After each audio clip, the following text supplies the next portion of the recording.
You know who it is, and you know what time it is.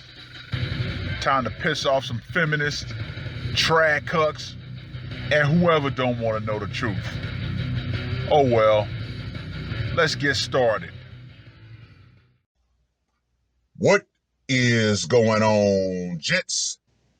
It's R.P.M. here, reporting from Mobile Command. Quick announcement. I'm going to be out of town this weekend, going camping with the fams, of course. And I must say, I must really actually thank the meat sack for having such interest in camping that it sort of bled over into me. Now, we know in the black community, there's a very common phrase. Black people don't do this. Black people don't camp. Black people don't skydive. Black people don't ski. Blah, blah, blah, blah, blah, blah.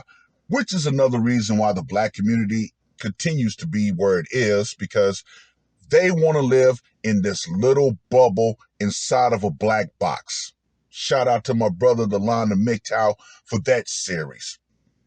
But yeah, all in all, black men who are open tend to learn a hell of a lot more skills that will become useful in the future. And camping is definitely one, especially in a shit hits the fan scenario. Now, speaking of shit hitting the fan, fellas, I hope you have your burners, screw that, your pew-pews, and plenty of ammo on hot standby in case things actually do go down. Now, I am so glad that my first rifle, even though it's chambered in .22 long rifle, was manufactured by Smith and Wesson. Gentlemen, they are in the news. Now, this article was put out on the 16th of August. CEO of gunmaker Smith & Wesson blames politicians for gun violence. Gentlemen, we finally have a gun manufacturer that puts the blame squarely where it lies. Oh, this is going to be good. Amid a congressional investigation of gun manufacturers after back-to-back mass shootings this spring, Smith & Wesson CEO Mark Smith released a defiant statement criticizing politicians and the news media as at fault for violent crime. Oh, this man came out guns a-blazing. Pun definitely intended. Now, what has always been the pattern when it comes to mass shootings? First, it's always focused on the weapon that was used. Second, it becomes a media circus. Third, it becomes, oh, the dead. That way, the people who are still living, who are gun owners, who are law-abiding citizens, are urged to quote unquote turn in their guns. Then guess what? Crime goes up. In the statement posted on Monday on Twitter, he accused, quote unquote, a number of politicians and their lobbying partners in the media of trying to disparage his company and shift blame to gun makers. Smith, who refused to testify before the House Oversight Committee, said politicians had, quote unquote, vilified, undermined, and defunded law enforcement and, quote unquote, generally promoted a culture of lawlessness, causing a wave of crime. Where did he lie? Quote unquote, they are the ones to blame for the surge in violence and lawlessness, Smith wrote.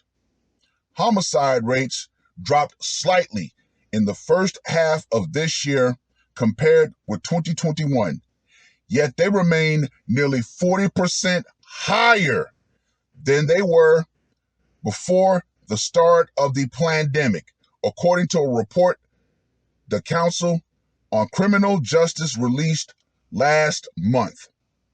The think tank also found a sharp decline in the percentage of reported robberies and property crimes. Gun deaths, however, have spiked. In 2020 and 2021, there were 45,000 such fatalities, the highest number recorded since 1995. The Washington Post reported last month the increase came as gun purchases also hit record levels. You see, they're trying to spin this. However, they're not saying what type of gun deaths happen. More than likely, I could be wrong, but more than likely, the overwhelming majority of those gun deaths were probably suicides. Hey, it is what it is. The truth is what it is. Mass shootings in which 4 or more people were killed represent a small fraction of gun violence. Now, if we really want to talk about where the majority of gun violence happens, we all know where. In the hood, in low-income areas where crime tends to be a hell of a lot higher. They account for fewer than 1% of the people killed by firearms, the Post reported.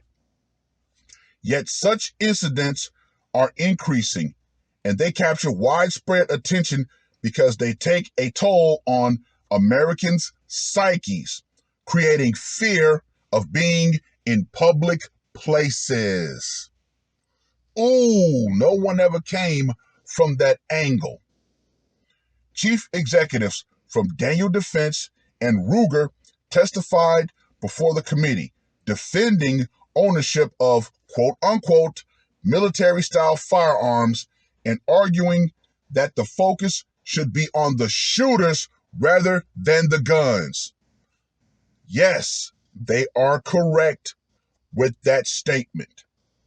After Smith's refusal to appear at the hearing, the House committee subpoenaed documents on Smith & Wesson's sale and marketing of AR-15 rifles in a letter notifying the CEO of the subpoena. Maloney wrote that the company told the committee that it quote-unquote makes no effort to track injury, deaths, or crime associated with such weapons. That is not the gun manufacturer's job. That would be the job of law enforcement. Smith said in the Monday statement that quote-unquote certain politicians were trying to pass laws to restrict the Second Amendment and prohibit advertising products in a manner designed to remind law-abiding citizens that they have a constitutional right to bear arms in defense of themselves and their families. He added, quote unquote, "We will never back down in our defense of the Second Amendment." Brah fucking vo. Brah fucking vo.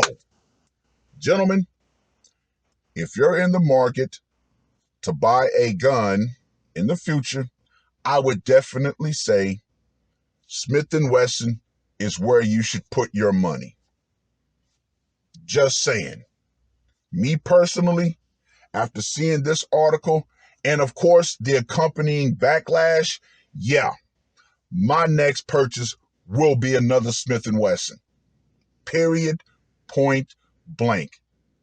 But yeah, I'm glad that a gun manufacturer has finally decided to step up to the plate and say what needs to be said.